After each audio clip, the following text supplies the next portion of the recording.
더 기쁨이 되리라. 아멘. 성령께서 오시면 죄와 의와 심판에 대하여 세상을 책망하실 것이라고 합니다. 우리는 지난 성령님의 오심에 관한 성경의 말씀을 잘 이해하는 내용에서 하나님께서 하나님 밖에 우리 인간들에게 자신의 심장을 준 것 같이 그렇게 성령을 보내셨다고 말씀드렸습니다. 세상을 책망하시는데 그 성령께서 하늘에 쓰든가 땅을 흔들든가 하는 게 아니라 우리 성도들의 증언과 그 고백과 삶을 통해서 세상을 책망하시는 셈입니다. 세상을 책망하는 이 죄에 대하여라 함은 그들이 예수를 믿지 않는 것입니다. 세상은 예수를 믿지 않습니다. 그게 무슨 말일까요? 하나님이 계신 줄 모르며 역사와 인간과 운명이 도대체 어디로 가고 누구 손에 있는지를 모릅니다. 무지하지요. 그리고 의에 대하여 책망하시는 것은 예수님을 우리가 죽여서 이 세상에서 쫓아내고 그 예수는 아버지께로 갔기 때문입니다. 세상에 예수는 없고 우리만 예수를 아는 그의 제자가 되었습니다. 세상 사람들은 모릅니다. 예수가 오셔서 모두에게 복음서에 나오는 것 같은 그런 많은 증거들을 보여주시면 혹 더 낫지 않을까 싶은데 그것으로 믿지 않았다. 그리고 예수께서 믿지 않는 자들에게 외면당하고 배척받으시면서 아버지의 일을 한 것 같이 세상이 알지 못하고 이해하지 못하는 일에 우리를 남겨뒀다 하는 것을 우리는 세상을 책망하는 것으로 합니다. 그리고 심판입니다. 이 세상 임금이 심판을 받았다고 합니다. 이 세상 임금은 사망입니다. 사망이 운명인 세계, 무엇을 해도 결국은 헛되게 되고 망하고 마는 세계에서 이제 하나님이 예수 안에서 그 세상을 뒤집었다. 그렇게 분명히 성경이 얘기하죠. 로마서 5장을 인용했던 것 기억하시죠? 죄가 사망 안에서 왕노릇한 것 같이 은혜가 예수 안에서 왕노릇하리라. 죄가 뭔지 모르고 아무 어떤 생각이나 행동을 할 수 없는 어린 아이들에게도 사망이 임했던 것 같이 우리가 제대로 믿지 못하고 잘 모르고 엉터리로 살고 하는 모든 세상과 인류를 향하여 지금은 구원의 때다.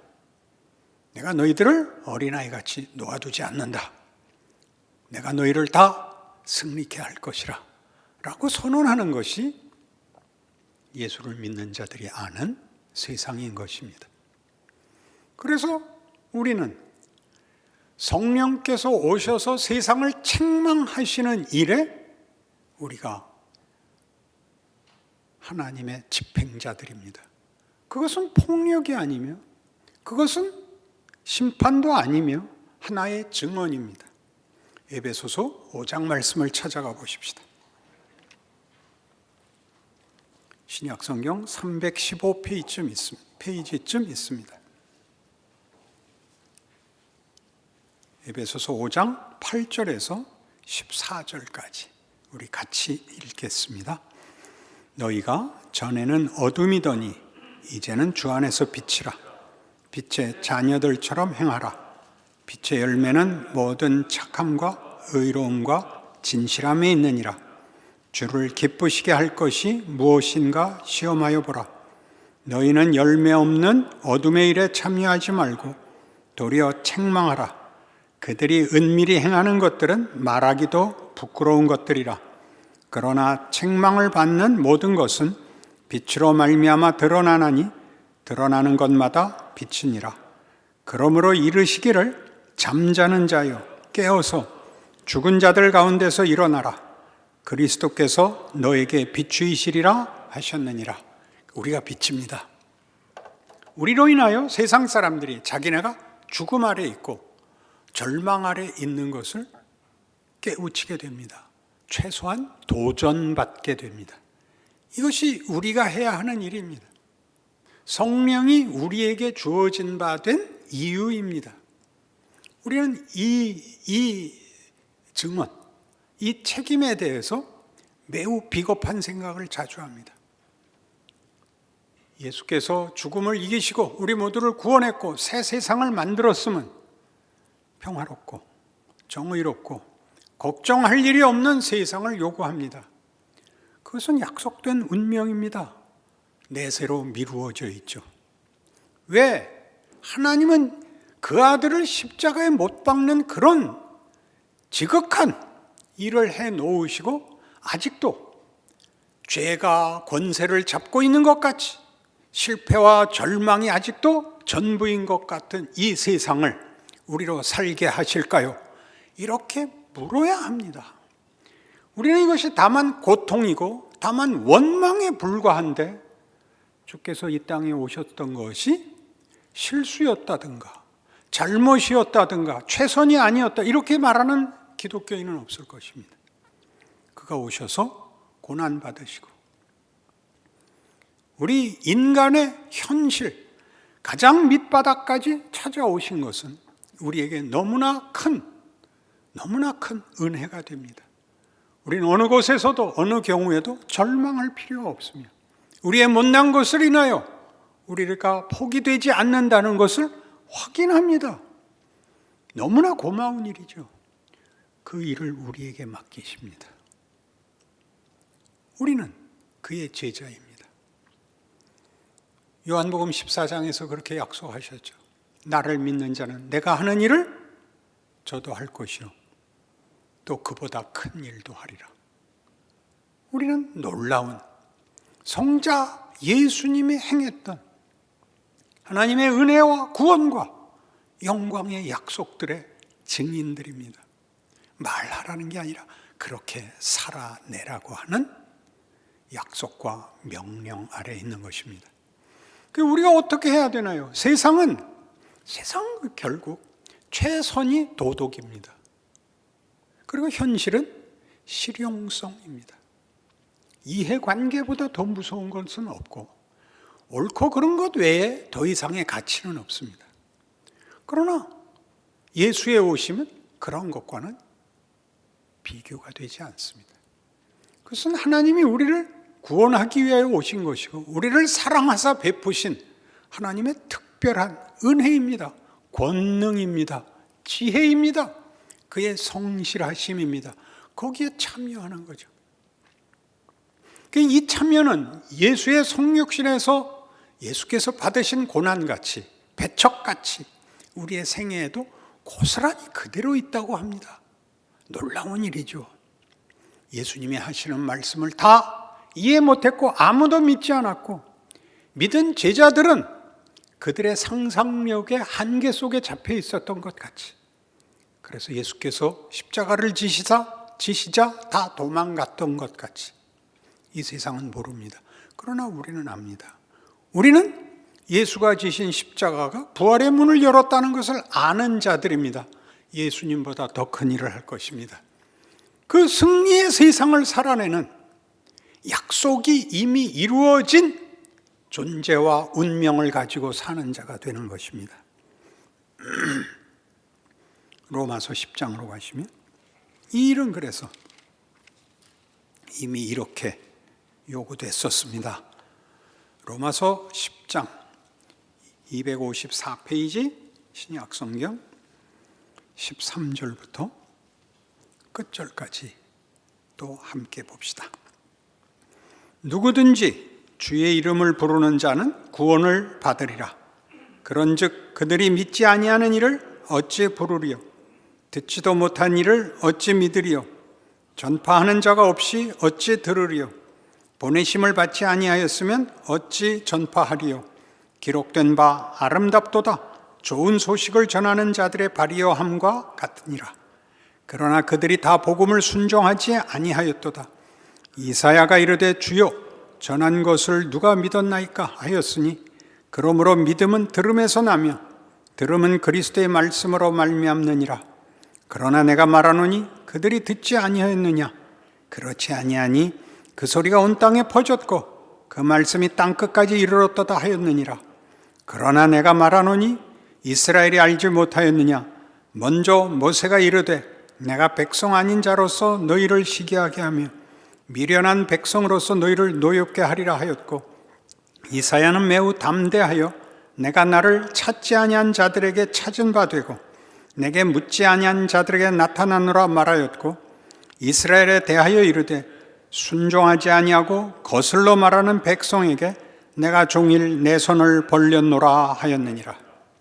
믿음은 어디서 나온다고요? 예수를 믿으면 구원을 얻습니다. 근데 그거는 우리 안에 자생적인 생산이 아닙니다. 그것은 밖으로부터 오는 구원이고 누군가 가서 전해야 됩니다. 하나님이 그래서 누구를 보냅니다. 하나님께서 이 구원과 이 복을 위하여 누구를 보내는데 그 다음 16절부터 끝절까지는 전부 그러나입니다. 그러나 아무도 믿지 않습니다. 그러나 그들은 듣지 않습니다. 그러나 그들은 알지 못합니다. 그러나 하나님은 계속하십니다. 이 그러나 속에 있죠. 예수를 믿어 얻는 구원, 하나님의 뜻, 하나님의 목적, 하나님의 정성이 사람들에게 보내진 사람들을 통한 그 소식에 반응하지 않는 현실을 낳습니다. 믿지 않습니다. 그러나 하나님은 포기하지 않습니다. 그들은 찾지도 않고 묻지도 않은 자들에게까지도 찾아갈 것이요, 종일 역사 끝날까지 하나님은 이 일을 하실 것입니다. 거기 우리가 붙들려 있습니다. 불만이십니까? 죽기 5분 전에 믿고 천국은 가고 살아생전은 세상하고 싸울 거 없이 편하게 사는 것, 비겁하기 짝이 없는 얘기입니다. 왜 이런 일이 우리에게 발생하는가?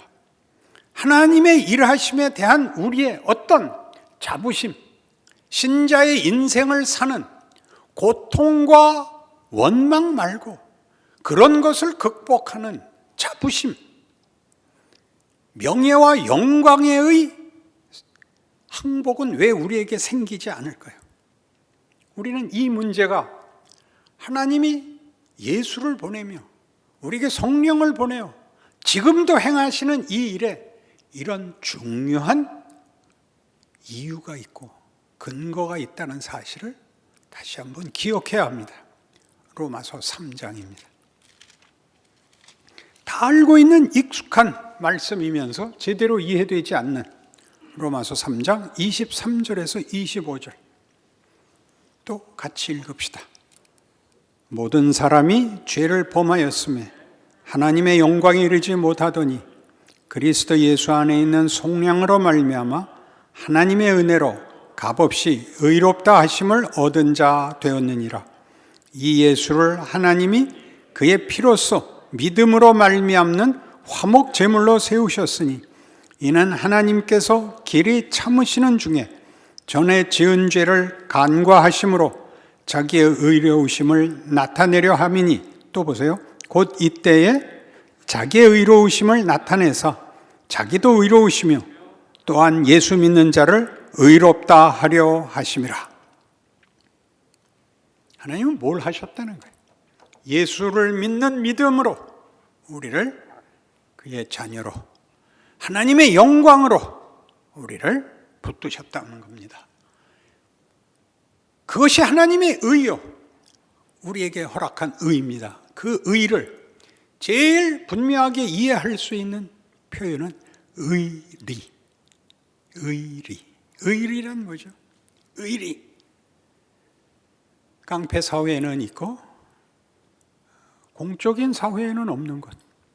공적인 사회는 공정성, 객관성, 원칙밖에 없습니다. 깡패 사회엔 왜 의리가 있을까요?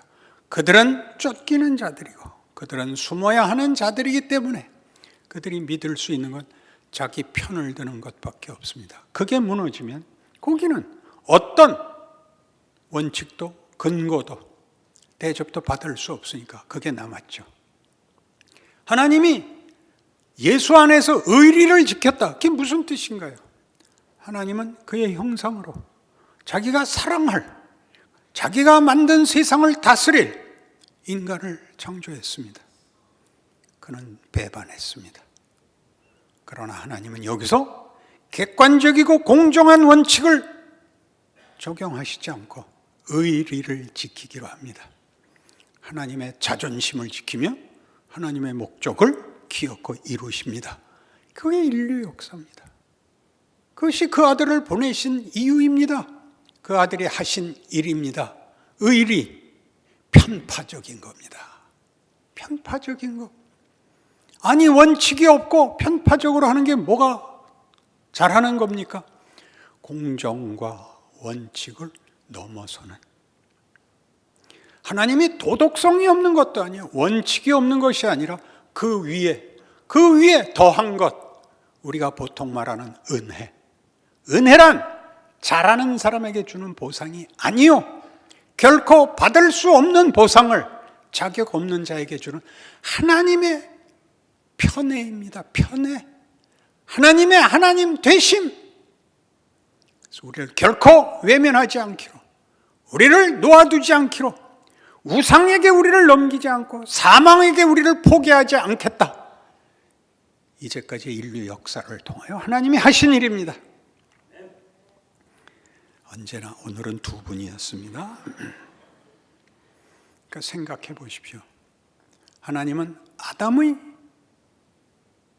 배신과 거역을 수용하십니다. 여기가 놀라운 데입니다. 왜 그걸 수용하셔야 됐죠?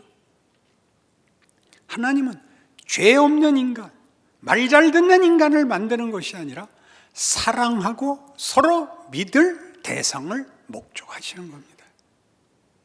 그게 뭐가 차이가 있죠?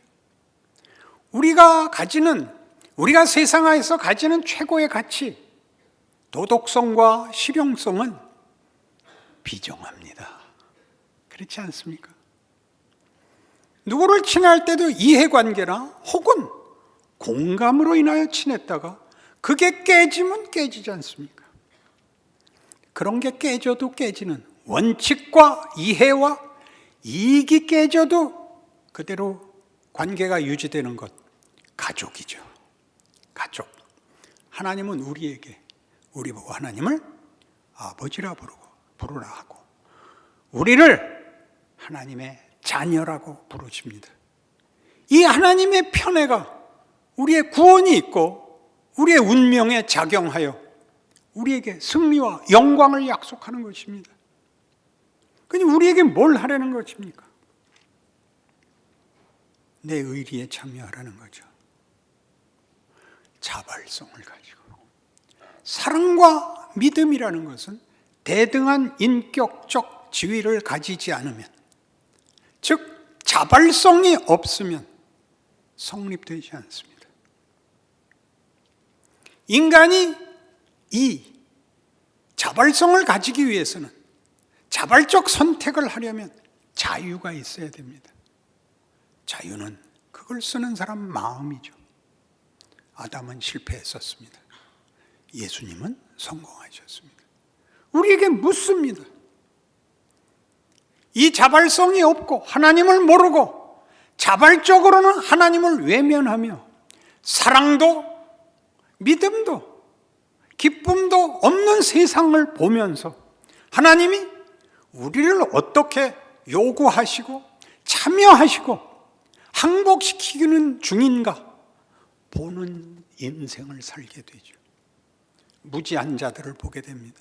비정한 자들, 무지한 자들, 선택을 할 수 없는 자들 속에서 내가 선택을 할 수 있고 내가 사랑할 수 있고 내가 순종할 수 있는 존재가 되었다는 의로 부르십니다. 의리의 의리를 사용할 수 있는 자리에 이르죠. 이것이 자유입니다. 이 자유는 선택권이고 선택은 기회가 있어야 됩니다. 그리고 자유는 한 번 잘하겠다고 생각하면 저절로 결과를 만드는 것이 아니라 매 경우마다 실력이 고스란히 드러나는 수많은 경험을 가져야 됩니다. 한 사람의 훌륭해짐은 자발성을 가지며 안목을 가지며 분별할 수 있으며 실력이 생기는 일을 위하여 하나님은 이 긴 인류 역사를 허락하셨고 우리에게 이 죽을 것 같은 인생을 허락하십니다. 늘 얘기하듯이 여러분의 실패가 여러분에게 일할 기회입니다. 내 다시는 이렇게 하지 않겠다. 그렇게 생각하는 거예요. 그리고 모든 것이 허락되어 있습니다. 모든 것이 허락되어 있습니다. 제가 이 교회라는 공동체에서 우리가 얼마나 많은 것이 허락되어 있는가를 제대로 몰라서 세상에서도 도덕이나 논리성, 그 다음에 이기심 같은 것들은 대단한 힘을 가지고 그리고 사람들을 승부와 그리고 경쟁의 상태로 몰아넣는다면 교회는 훨씬 더 용서가 있고 기다려주고 사랑하는 푸근한 용서를 받는 반가움의 대상인 곳이라고 이렇게 만들어져야 되는 곳에서 여기가 도덕보다 더 높은 종교심을 요구하는 데라는 것 때문에 더 긴장감이 더 많습니다. 틀리면 안 된다고 생각을 하죠. 그래서 이 교험은 다 이런 표정을 짓고 앉아 있습니다. 지난번에 내가 마스크에 웃는 입술을 그려갖고 오라 그랬는데 안 그려왔죠. 여긴 가족입니다. 여기는 용서되는 곳이고 여기는 기다려주는 곳이고 여기는 편드는 데입니다. 하나님이 우리를 편들고 우리 보고 전 인류를 향한 하나님의 뜻에 편을 드는 자의 증인으로 하나님의 손길로 서라 그렇게 요구하는 것이 신자의 현실입니다. 멋있을 수 있는 기회입니다. 해볼 수 있는 기회입니다. 아무도 안 합니다. 반가운 인사 하나 못한다고 제가 얼마나 많이 꾸짖습니까? 웃어라 그랬더니 더 못 웃더라고요. 웃는다는 것은 세상 사람들은 할 수가 없습니다. 세상 사람은 아첨은 떨 수 있어도 아양은 떨 수 있어도 웃을 수는 없습니다. 왜요? 그들에겐 뒤가 없습니다. 그들에겐 그들을 지켜주는 뒤에 권세가 힘이 편이 없습니다. 우리는 편이 있다고요. 우리 편. 내가 지옥 가면 지옥까지 찾아올 우리 하나님이 있다고요. 그런데 왜 못 웃는 거예요? 무식해서겠죠. 그래서 에베소서 5장으로 돌아가시면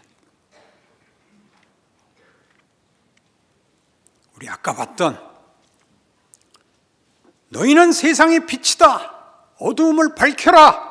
세상의 등불이 되라 했던 것이 어디로 넘어가느냐 하면 16절 에베소서 5장 15절부터 21절까지 함께 봅시다. 그런즉 너희가 어떻게 행할지를 자세히 주의하여 지혜 없는 자 같이 하지 말고 오직 지혜 있는 자 같이 하여 세월을 아끼라. 때가 악하니라. 그러므로 어리석은 자가 되지 말고 오직 주의 뜻이 무엇인가 이해하라. 술 취하지 말라. 이는 방탕한 것이니 오직 성령으로 충만함을 받으라. 시와 찬송과 신령한 노래들로 서로 화답하며 너희의 마음으로 주께 노래하며 찬송하며 범사의 우리 주 예수 그리스도의 이름으로 항상 아버지 하나님께 감사하며 그리스도를 경외함으로 피차 복종하라. 감사, 찬송, 성령 충만 이런 말들을 다 이해하시겠습니까? 이제 술 취하지 말라. 이는 방탕한 것이라는 도덕적인 얘기가 아닙니다. 성경에서의 방탕은 허비하는 것입니다. 내 인생을 헛되이 하지 마라. 이 기회를 놓치지 마라. 성령 충만해라. 성령 충만한 건 자신만만하거나 이렇게 진심이 가득 넘치는 게 아닙니다. 주께서 이 땅에 오셔서 언제나 충만하게 일을 하신 것이 아니라 그가 이렇게까지 고백했습니다. 지금 내 마음이 괴로워 죽게 되었으니 내가 무슨 말을 하겠느냐. 내 마음이 괴로워 죽게 되었더라고 그 고민을 털어놓으시고 아버지여 할 만하시거든 이 잔을 내게서 비켜주옵소서도 합니다. 우리는 쉽게 그러나 내 뜻대로 마옵시고 아버지 뜻대로 하옵소서 했다. 거기가 갈등을 넘어서는 자리입니다. 얼마나 힘들어 하셨으면 떨어지는 땀방울이 땅에 떨어지는 피 같았다. 천사가 와서 돕습니다. 여러분의 마음이 진정성으로 가득 차서 선행을 하는 게 아니라 하나님의 의리에 붙잡혀서 하나님의 일하시는 일에 세상과 비교할 수 없는 이 명예와 위대함에 여러분이 참여함으로 여러분의 영광이 되는 것입니다. 이 세상에 무슨 이것과 견줄 다른 대안이 있습니까? 어떤 성공, 어떤 승리, 어떤 영광이 세상에 있습니까? 우리가 가지는 이 영광과 이 명예와 이 기적을 무엇과 바꿀 수 있겠습니까? 억지로 하셔야 됩니다. 할 것 같은데 못하죠. 안 되죠. 큰 목적 가지고 지금을 도망가는 거 세우지 마십시오. 오늘 할 일을 하십시오. 매일마다 수많은 기회가 옵니다. 거기서 여러분 의리를 가진 자가 되십시오. 예수를 믿는다는 고백, 성령이 내 심장이 되었다는 이 현실이 무엇을 해야 되는지를 하십시오. 하루하루가 기적이 될 것입니다. 기도하십시다. 하나님 아버지, 우리의 인생은 얼마나 놀라운 것일까요? 영화도 아니고 드라마도 아니고 만화도 아니고 우리 자신의 실존입니다. 그 하루하루를 살고 있습니다. 다시 한번 힘을 내서 한 번 더, 두 번 더 하나님의 사람의 책임 있는 인생을 명예와 영광으로 누리는 우리 모두가 되게 하여 주시옵소서. 예수님 이름으로 기도합니다. 아멘.